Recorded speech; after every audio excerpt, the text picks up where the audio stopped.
that you're telling with this body of work. Is there one cohesive story that's woven through all 18 songs? Yeah. It's I would say Post Breakup Beauty is the it's the heart of the album, because it's like the entire record to me is a breakup record, and it's a summer record, and it's like things I would listen to growing up that like my mom would be playing in the car or something, like sonically, you know what I'm trying to say? So like yes, it's a breakup album. Très bon, très bel album là. Je pense que j'avais déjà fait un sujet sur cette page ici sur Kevin Abstract qui s'appelait sur l'album Blanquette. Son album, qui était je pense son 3e album. C'est un parcours assez intéressant, hein, Kevin Abstract. Hein. Kevin Abstract, c'est vraiment un parcours intéressant parce que Kevin Abstract, c'est un peu une version un peu miniature de Pharrell Williams, de Tyler the Creator, de Kanye West. Tu peux le voir un peu dans sa façon d'être, un peu, c'est un peu une sorte de ce qu'ils appellent c'est un Renaissance Man. C'est quelqu'un que je le vois dans la musique, dans le cinéma, mais surtout même dans la création même, parce que il a un véritable talent visuel déjà, ce que j'aime bien chez lui, souvent les visuels qu'il fait et tout. Par exemple, je le vois comme Childish Gambino avoir un show qu'il écrit et qui fait comme pour la télévision et tout. Ça, c'est quelque chose que je le vois vraiment faire depuis le début de sa carrière. Parce que je le suis depuis, ses 18 ans. Maintenant, il en a 28. Tout le temps passe et tout. Et c'est pour ça que j'aime bien faire même ce que je fais là. Parce que c'est des gens que je suis depuis longtemps, hein, depuis très très longtemps, depuis son premier album là. MTV 97, depuis qu'il avait 18 ans et tout, comme vous voyez un peu sur les images là, les vidéos là, etc., qu'il avait sorti par lui-même et tout. Et au fur et à mesure que j'ai vu son évolution et surtout la création de ce fabuleux, je sais même pas comment ils s'appellent, hein, ils disent qu'ils sont un boy band, Brockhampton. Brockhampton vraiment a été quelque chose de super intéressant. Hein. C'est comme je dis, une version 2.0 de NRD et de Odd Future un peu. C'était un peu ça, comme ça que je les voyais. Il n'y avait pas que des gens qui font la musique, il n'y avait pas que des rappeurs, il n'y avait pas que des musiciens, il y avait des graffeurs, des gars qui sont pas forcément de la tech mais dans le graphisme, beaucoup de vidéastes, beaucoup de trucs. C'était un collectif qui s'était enfermé, qui avait pris les économies, ils s'étaient rencontrés, si je me rappelle bien, encore dans un forum où ils étaient tous des fans de Kanye West, et Kevin Abstract avait lancé: est-ce qu'on va pas avoir une vision de partir prendre toutes nos économies, partir à Los Angeles, s'enfermer en une maison et ne faire que créer par rapport à tous les talents qu'il a vus. Et ça a été une force de frappe, hein. Cette collaboration a été une force de frappe incroyable, notamment avec la sortie en 2016 ou 2017, je me rappelle, de la trilogie d'albums là qui était les Saturation 1, 2, 3, ils avaient sorti ça back to back, et c'était incroyable dans l'approche sonore, dans le weirdness. Et aussi c'est Kevin Abstract, c'est ça qui, je pense, il y a Frank Ocean d'abord, et je pense qu'il y a Kevin Abstract aussi, surtout. C'est des gars qui ont plus ou moins rendu plus ou moins banal de voir un homme noir gay. Frank Ocean a été un peu le premier avec quand il a révélé un peu, je pense, sa bisexualité ou son homosexualité. Maintenant même on s'en fiche même de ce genre de... Je trouve que maintenant un peu par rapport à une certaine époque, ça ne choque plus comme avant. Je me rappelle quand il avait révélé ça à la coupe, il sortait son album, je pense c'est Tyrion Orange et tout. Il avait le truc. Et Kevin Abstract aussi fait partie de ces gens-là, parce qu'il y a beaucoup de références à le fait qu'il soit gay un peu quand tu écoutes certains morceaux de Brockhampton, un peu là, surtout ces versets. Et Brockhampton, c'était quelque chose que j'ai aimé. J'essaie toujours de voir si je pourrais faire un sujet là, si je peux voir le parcours là, parce que le parcours dans les années 2010 ça a été incroyable. Maintenant, après, c'est vrai qu'il y a eu un peu cet incident avec Hammer Van, que je pense toujours que la perte de ce gars là, avec celui qu'on voit dans l'affiche là, elle a été très problématique un peu pour le groupe, un peu, même si le groupe a toujours allé dans une direction musicales que j'ai aimé, ce qui est sorti après les Iridescence, les Ginger, mais le dernier album n'était pas si ouf. Le dernier album n'était pas si ouf, je dois avouer, mais c'était toujours des super albums et autres. Mais Hammer Van apportait quelque chose dans ce groupe-là qui était assez particulier et tout. Et justement, le truc là où il avait été accusé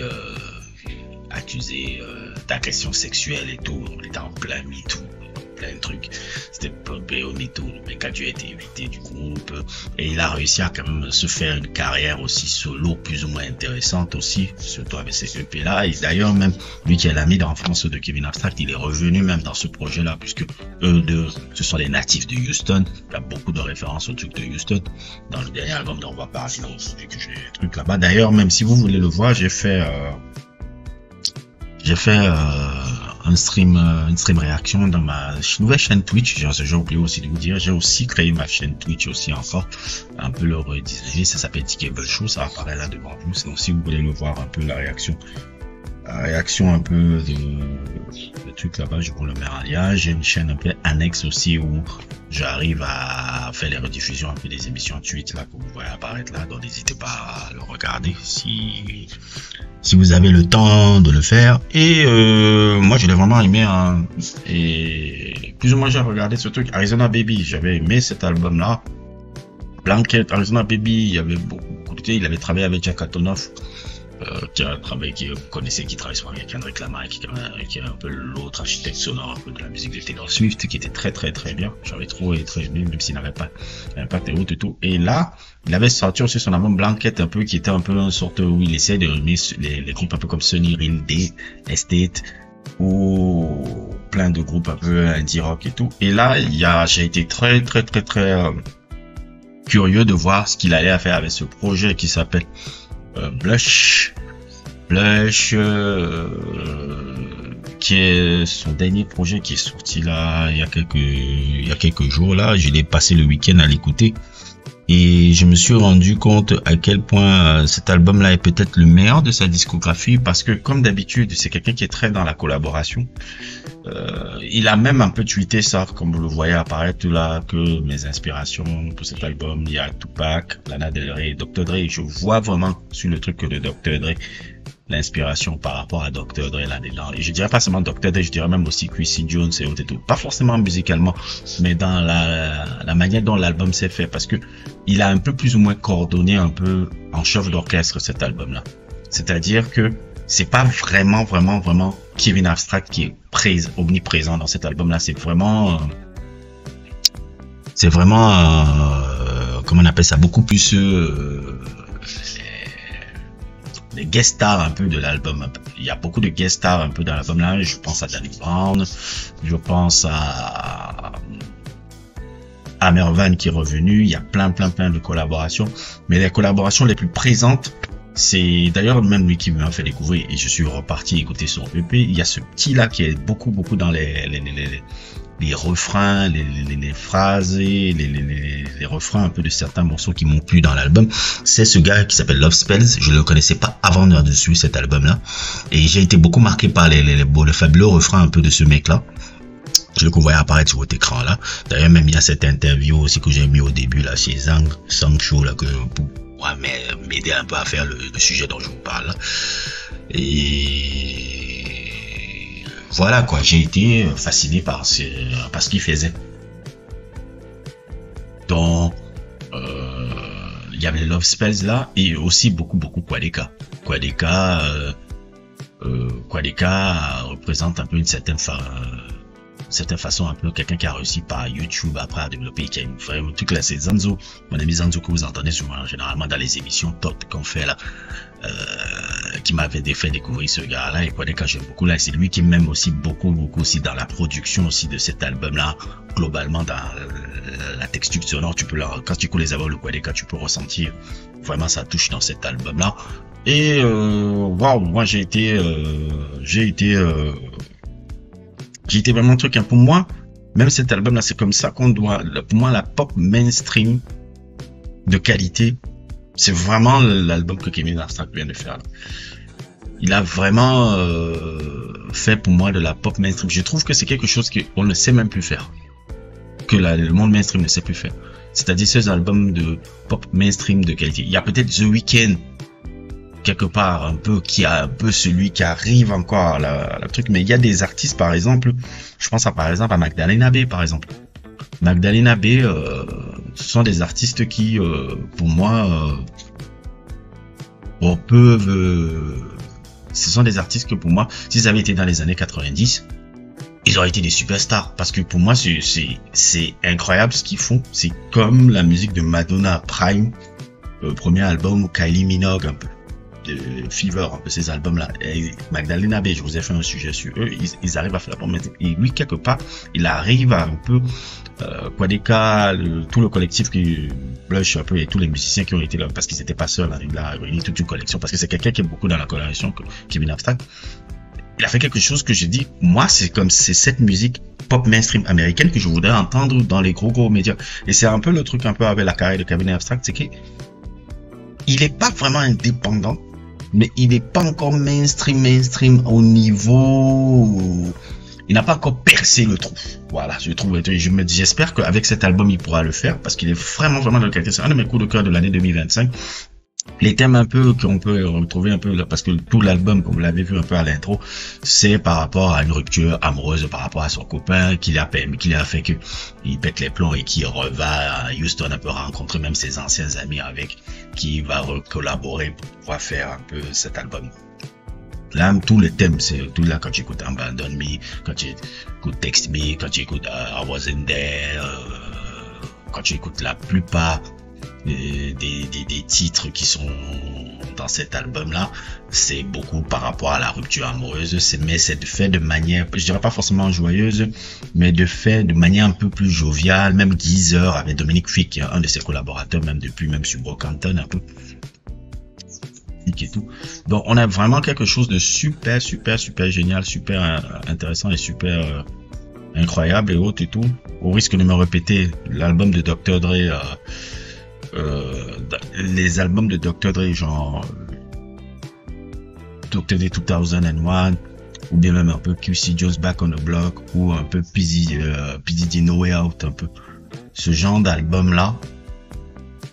On structurait un peu les types d'albums que ce gars-là a fait, que Kevin Abstract a fait. Qu'est-ce que je veux dire? Pas forcément dans la structure sonore, mais beaucoup plus dans, comment dire, beaucoup plus dans le fait d'être un chef d'orchestre. C'est un peu ça. Je vous avais fait un sujet sur Back on the Block si vous n'avez pas suivi. Ou de tout que Quincy Jones, c'est ça un peu qu'il a fait. Il sait réunir des talents avec lui et sait les diriger plus ou moins un peu dans la vision qu'il veut faire sur un album. C'est la même chose que No Way Out. Puff Daddy avait fait avec No Way Out, et Dr. Dre aussi dans comment ça s'appelle, Chronic 2001. C'est un peu la même chose, c'est-à-dire oui, il a produit, mais c'était pas lui qui était vraiment le producteur, c'est pas lui qui était vraiment, comment dire, dans la production en proprement parler. Il était beaucoup plus dans une direction artistique qu'il voulait donner. Les ghostwriters, il y avait Eminem, il y avait Jay-Z, je crois que c'est lui qui a ghostwrité Still Dre, si je me trompe pas. Vous connaissez un peu l'histoire. Et aussi, dans la production, il y avait beaucoup plus Melman et Scott Storch dans la production. Beaucoup de sons, si vous voyez dans les crédits même de Chronic 2001, il y a beaucoup de Melman et Scott Storch un peu dans les productions.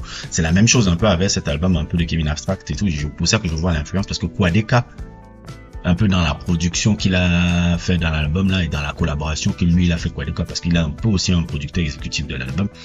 Kevin Abstract et Quadeka, un peu, ça me rappelait leur dynamique un peu dans la production, me rappelait un peu la dynamique que Dr. Dre et Melman. Donc je vois quand il dit dans les interviews que Dr. Dre a été très important dans cet album-là. La preuve en est même que Dr. Dre même n'a pas hésité à les tweeter un peu quelque chose de très truc, parce que il a suivi cet album, il a beaucoup apprécié aussi. Oui, Dr. Dre, hein, ne croyez pas le gars a suivi énormément la musique. Il n'est pas, si vous croyez que Dr. Dre écoute que du rap dans sa live, c'est que vous l'avez, mais alors, rien compris qui est le gars là. Dr. Dre, il écoute énormément de musique, énormément de musique. Il écoute la musique en général. Je vais vous dire, hein, les grands producteurs de hip-hop, hein, c'est pas les gars qui écoutent le hip-hop, hein. Vraiment pas. Les grands producteurs de hip-hop, c'est pas les gars qui écoutent seulement le hip-hop. Tu peux pas être un très très grand producteur de hip-hop. La grosse crème là que vous avez eu là, les Timbaland, les Pharrell Williams, les Dr. Dre, tous ces gars là. C'est pas des gars qui écoutent que le hip-hop. Hein. C'est des gars qui vont te parler, par exemple, votre Dr. Dre un amour pour Kraftwerk. J'adore Kraftwerk, le groupe allemand là. Pharrell Williams, quand il était jeune, il te parlait, j'adore comment on appelle ça, l'approche sonore de Sonic Youth. Et etc. Il y a plein de trucs comme ça qui sont intéressants. En tout cas, c'est un très très bel album pour commencer un peu ce début d'été. Je vous le conseille énormément. Moi, j'ai beaucoup apprécié ce que j'ai écouté là. Et ça avait un certain plaisir que j'ai vu un peu que les streams un peu ont été très positifs. En tout cas, le démarrage des streams était très bien. J'espère que c'est vraiment le truc qui va faire que Kevin Abstract va devenir beaucoup. Il a déjà du succès, hein. Je ne croyais même pas qu'il n'a pas eu de succès. Brockhampton, ils ont du succès, ils ont tous du succès. Je ne croyais pas qu'ils n'ont pas eu de succès.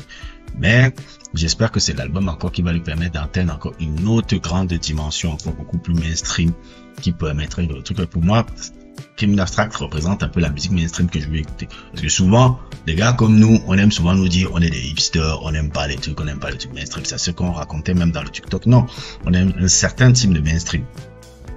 Je suis fan de George Michael. George Michael, c'était mainstream. Je vous ai fait un sujet sur lui. C'était mainstream dans les années 90, George Michael. C'est mainstream. Mais il y a un certain type de pop là. Je vous ai pas encore fait de sujet sur Madonna, mais Madonna pour moi c'est la reine de la pop. Le premier album c'est magnifique, Michael Jackson et autres tout. Et pour moi Kevin Abstract fait pour moi de la pop mainstream de qualité. C'est la pop mainstream de qualité. C'est ce que je veux entendre dans une pop mainstream de qualité. Mais maintenant, comme je dis toujours, le problème n'est pas de plaire à la populace. Je dis souvent ça à mon cousin. Le problème n'est pas le problème à plaire à la populace. Le problème est d'éduquer la populace à recevoir un certain type de musique. Parce que les gens, en vérité, ils ne savent pas ce qu'ils veulent. Quand les gens te disent, oh ouais, ça va pas être forcément populaire. Non, ils ne savent pas ce qu'ils veulent. Il faut savoir rééduquer. Moi, c'est pour ça même que j'ai créé cette chaîne, c'est rééduquer un peu la population à un certain type de musique. Et que ça peut marcher. Bref, et en tout cas, moi, je vais aussi, avant de finir, suivre un peu vraiment la trajectoire de ce Love Spells là que je ne connaissais pas. Son EP aussi, je vous le recommande fortement. C'est vraiment un très très bon truc de qualité aussi en termes de trucs indie, shoegaze, rock un peu. J'aime bien voir un noir qui fait ce genre de musique là. Il est assez particulier ce gars là. Il a été aussi une des guest stars vraiment incroyables dans ce projet là. En tout cas, c'est quelque chose que je vous conseille. Hein. Allez le regarder, allez l'écouter. Et voilà, je ne peux pas rajouter de plus. N'hésitez pas à liker, n'hésitez pas à vous abonner à la chaîne du Sorcereur, n'hésitez pas aussi à vous abonner à la chaîne des Global Show, vous pouvez le follow, tout. Normalement, je fais seulement les émissions le jeudi. Le jeudi, c'est là où je fais des émissions. Je vais essayer de faire des émissions sur des thèmes particuliers et tout. Et n'hésitez pas aussi à regarder notre chaîne de l'autocollectif Doumoulag. Doumoulag, qui est une chaîne aussi de culture collective. On a en ce moment même rediffusion du stream qu'on avait fait sur le festival le festival un peu Matsuki, qui est un peu le festival exposition un peu de manga ici, du manga d'animation japonaise, un peu l'équivalent un peu de ce qui se fait un peu à la Japan Paris Expo, etc. On a un peu ça aussi ici à Dakar. Oui, les Africains arrivent à faire aussi leur délire. Et voilà. Je pense que c'est une bonne chose. Je pense que c'est incroyable. N'hésitez pas à me suivre sur ces réseaux sociaux. Et à plus pour d'autres aventures.